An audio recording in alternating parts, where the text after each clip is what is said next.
could not intellectualize this. We could not put this to pencil and paper. It came out of an inheritance.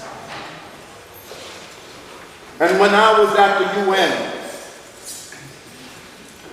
Kwazon Sake was the president of the UN. He used to beat his drums during sessions. And they called a cultural attaché from Ghana.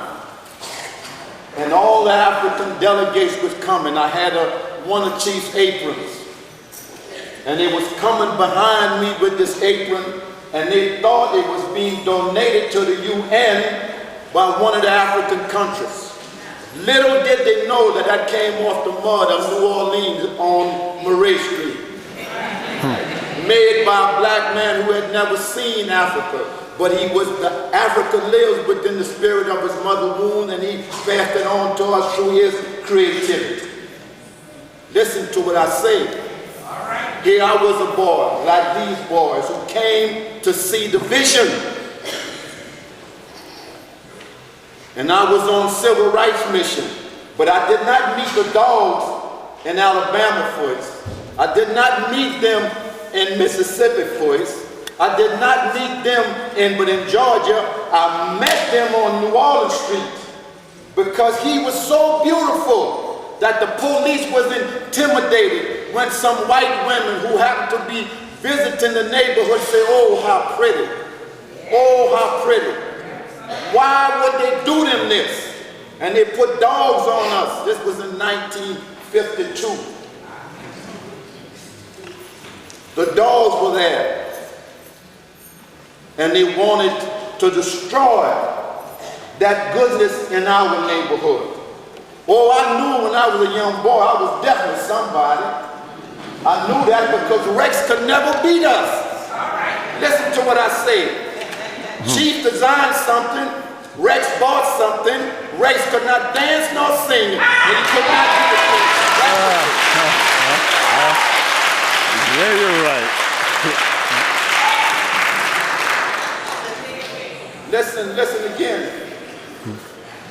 We were on Broadway. I had the opportunity to work with a play. The play was Blues for Mr. Charlie. In fact, I wish to send a moment of praise and prayer to Bertus Baldwin, as James Baldwin's mother. She passed a few days ago. And she was a very country lady. She used to make bread for me in and around when I was in New York City. But however, I was sitting with a man by the name of Lee Strasberg, who was the teacher of maybe Marlon Brando and Paul Newman and Shirley Winters and others. But there's a word in this culture where you say you don't bow down, you don't make no boom bow. I was sitting in his apartment, and they had books all around this man's wall. And they was talking about some inner dynamics of a Broadway play. I'm not trained in any theatrics. The only theatrics and dramas that I know from the head of my foot is the streets out there. I know something about the magic that make the streets in New Orleans vibrate with joy. I know something about that because I had an opportunity when I was a young boy to witness the vision. So they had me in this room with this great mind and so-called.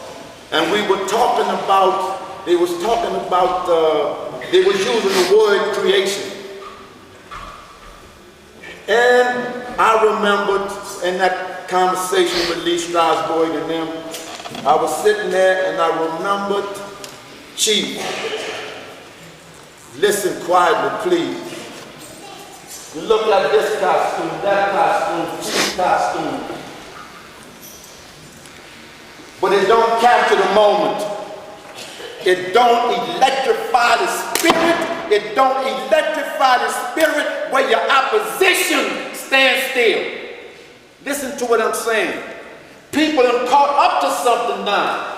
They done caught up to that. You can take a flat design and puff it up and use different kind of shapes and what have you. But do you know what the scene was in 1951?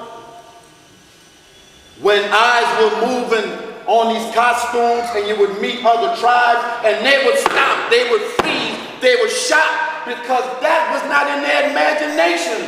It is in their imagination now because it's on the page. You see, we can write, we can read, but somebody gave us the pattern of the alphabet. We can sew, I can make little things, but I did not create that alphabet. The deal is not to do something a little different, but to invent the source and resource for the creation. That's what he did. Somebody made the alphabet, but there's an alphabet of creativity that relates to this thing we call Indian. What is not Indian is holy in African. Watch the dance, hear the song. It's not that. Don't take it from us. Don't lie about it.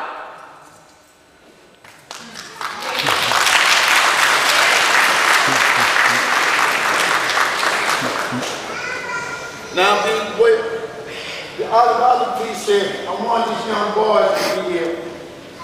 When I was a boy, I would go into Tudy's house, and I would sew all day, whatever.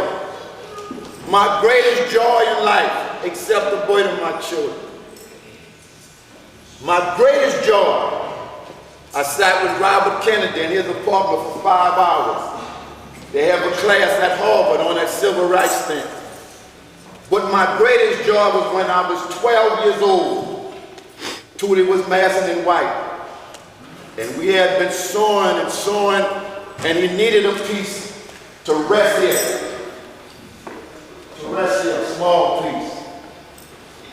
And I had been sewing and sewing, and he was fooling around and fooling around. And one day I was going to school, and I started making a little piece in class. And my teachers did not want us to bring that junk in school. How sad that, but that was. How un-African that was. But the point is, I continued to make this little piece. And one day he came home from work, and he took my piece. And he didn't say much, he just made a little sound about it. I didn't pay no attention to it. But then I came in one day and he put that on the top of his crown.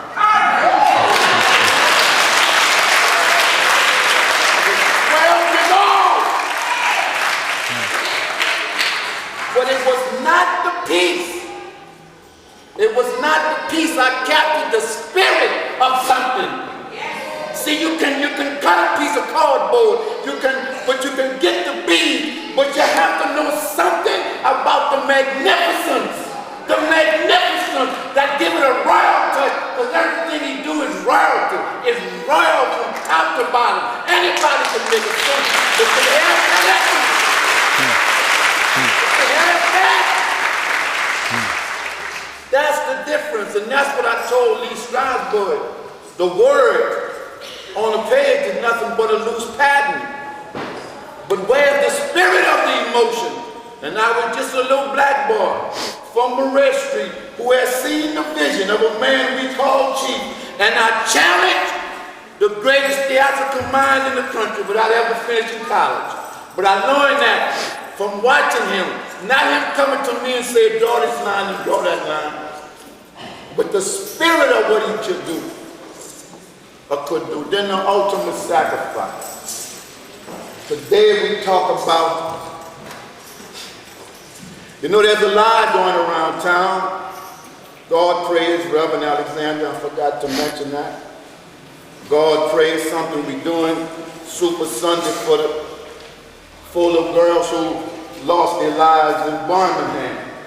Everything I do, I connect to struggle, and weak men cannot stand by me, because sooner or later they say I treat them like dogs, but dying a mission. Now, we go to Martin Luther King Monument every week. Every week. See, because this church would not survive if there would not be a renewal of your faith every day. This crown would not be if there would not be a renewal of that mission every day. So we are impelled to hold on to something that's precious in our struggles every day. Some years ago, we started something. We call it Super Sunday. There's some people in town lie about how this thing came about. There was a time the Mardi Gras Indians was not allowed to walk the street in full parade from one side of the town to the other. We did that. We did that. But now they lie about it. There's no man. Stop lying in you, council. There's no man can be a chief of chief over him. There's no man. Don't lie. Don't lie. I respect Robbie because he's my elder, right? But he never put in the needle what this man did. He's never masked consistently 20, 30, 40, 50 years. And when he did mask, he wasn't in it. He did not dress with it. He could not beat me with a kneeling trade. And I never masked. He's never touched near one of my children when they masked. Don't lie about it. Don't lie to white folks. Because you're not that. You didn't have the guts to walk out here in 1970 when nobody else would march. Nobody else would march and the police said no. We went at it. Don't lie about it. Do what you want, but don't lie about it. Now before I sit down, young boys, in your school they don't teach about this. But you don't need the school to teach about it. So when you wake up in the morning, you breathe and nobody teach you about that. You have to find it in your streets. You have to find it in the streets. And when you find it in the streets, then you latch on to it. Thank you.